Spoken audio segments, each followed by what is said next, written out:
जानेंगे Ratnaveer precision IPO share.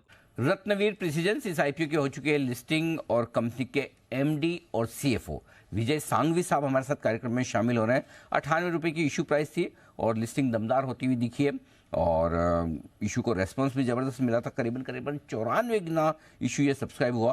QIB category में 133 गुना, HNI 135 गुना और रिटेल 54 गुना।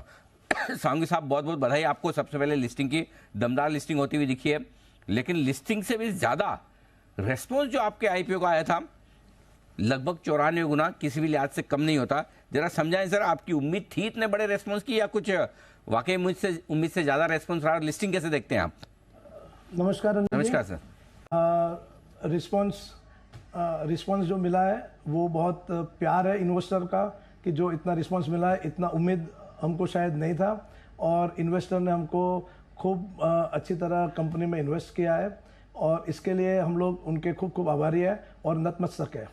बिल्कुल ठीक बात है और वाकई में ज़बरदस्त रेस्पॉन्स मिला है। जाहिर सी बात है कि इतना ज़्यादा रेस्पॉन्स हो तो सांघवी साहब जिम्मेदारियां भी बढ़ जाती है, लोगों की एक्सपेक्टेशन भी आपसे बढ़ जाती हैं। बताएं सर, अब चूंकि आप लिस्ट हो चुके हैं, थोड़ा फॉरवर्ड लुकिंग स्टेटमेंट, थोड़ा गाइडेंस भी दे सकते हैं, आगे के बारे में बता सकते हैं। अगले 3 साल में कंपनी को कहाँ ले जाने का इरादा है आपका? क्या विजन है कंपनी को लेकर?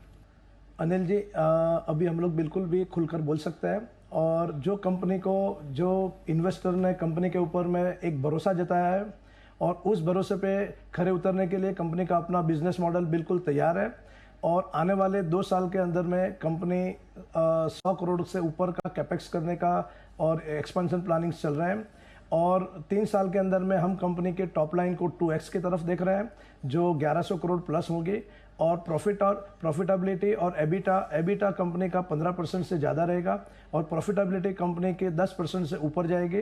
और इसमें जो हम विस्तार कर रहे हैं और जो एक्सपेंशन कर रहे हैं उसमें जो नई प्रोडक्ट लेके आ रहे हैं और जो products first time export from India, ऐसी प्रोडक्ट्सों को जो अप्रूवल मिल चुके हैं और जिस तरीके से कंपनी अपना विस्तार सोच रही है उस तरीके से उनको जस्ट एक कैपेक्स करके कस्टमर बेस तैयार है, अप्रूवल्स तैयार है, सिर्फ प्रोडक्शन करके अपनी क्षमताओं को और क्वालिटी और डिलीवरी सब कुछ प्रिपेयर्ड है, उनको पूरा करना है और हम लोग उसके लिए बिल्कुल तैयार है। हमारी टीम और जो विश्वास इन्वेस्टरों का हमारे पे है वो उससे कई गुना ज़्यादा कंपनी अच्छा काम करके परफॉर्म करके आगे बढ़ेगी।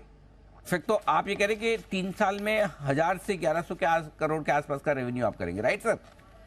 बिल्कुल 3 साल के अंदर में 1100 करोड़ का रेवेन्यू टॉप लाइन की तरफ और 10% उसका प्रॉफिटेबिलिटी जो पैट गिनते हैं उसकी तरफ जाएगा और 15% से ज़्यादा कंपनी एबिटा मार्जिन की तरफ आगे बढ़ेगी। इस प्रकार की विस्तारित योजना है और कंपनी के अंदर में 100 करोड़ से ज़्यादा का कैपिटल एक्सपेंडिचर जो एक्सपेंशन के प्रोजेक्ट है उसके भी प्लानिंग्स है। तो आप ये कह रहे हैं कि अभी आपका एबिटा मार्जिन 9.5% है, वो 15% तक ले जाएंगे और पैट मार्जिन आपका 5% है, वो 10% तक ले जाएंगे। 10% मतलब यानी कि करीबन अभी जो 25 करोड़ का आपका प्रॉफिट है, 3 साल में 100 से 125 करोड़ के आसपास का प्रॉफिट हो सकता है। एम आई राइट सर? बिल्कुल 100 से 110 करोड़ के प्रॉफिट होगा और उसका रिजल्ट हम प्रमोटर्स को एक गिफ्ट की तरह देंगे। इन्वेस्टर्स ने हमको काफ़ी रिस्पांस दिया है और इसी तरह पे खरा उतरने के लिए कंपनी के अपने एक्सपेंशन प्लान्स बहुत रेडी अवेलेबल है और जो 3 साल से कंपनी ने इन्वेस्टमेंट किए हुए हैं, जो कंपनी ने प्रोडक्ट डेवलपमेंट की हुई है, उसका पूरा भरपूर फायदा आने वाले 2-3 साल के अंदर में कंपनी को मिलेगा। Okay, perfect. सांघवी साहब, वैसे तो आपकी कंपनी का आपका इंटरव्यू भी हमने किया था आईपीओ के वक्त, बाकी सब ठीक है, खाली एक ही इशू है जिस पर मैं आपसे राय लेना चाहता हूँ, वो है हाई डेट। आपका debt to equity ratio 2 time से ज़्यादा है, तो वो थोड़ा सा, और इशू से जो पैसा आ रहा है वो भी आप वर्किंग कैपिटल के लिए यूज़ करें, राइट? डेट कम नहीं करें। तो इस डेट को कम करने का आपका क्या प्लान है? कब तक कितना कम करेंगे, जरा वो समझाइए।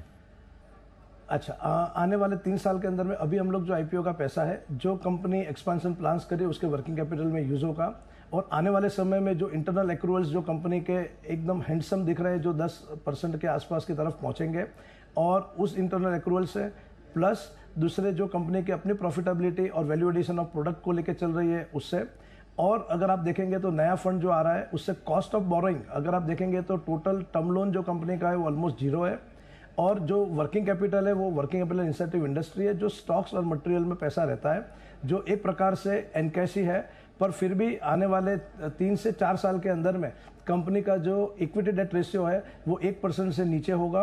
वो टारगेट और वो इंटरनल एक्रूवल से हम लोग चल रहे हैं। बहुत ही बढ़िया। तो चलिए, डेट इक्विटी रेशियो भी कम करने की, यानी कि डेट को कम करने की योजना है विजय सांघवी साहब की। सर बहुत बहुत धन्यवाद, समय दिया।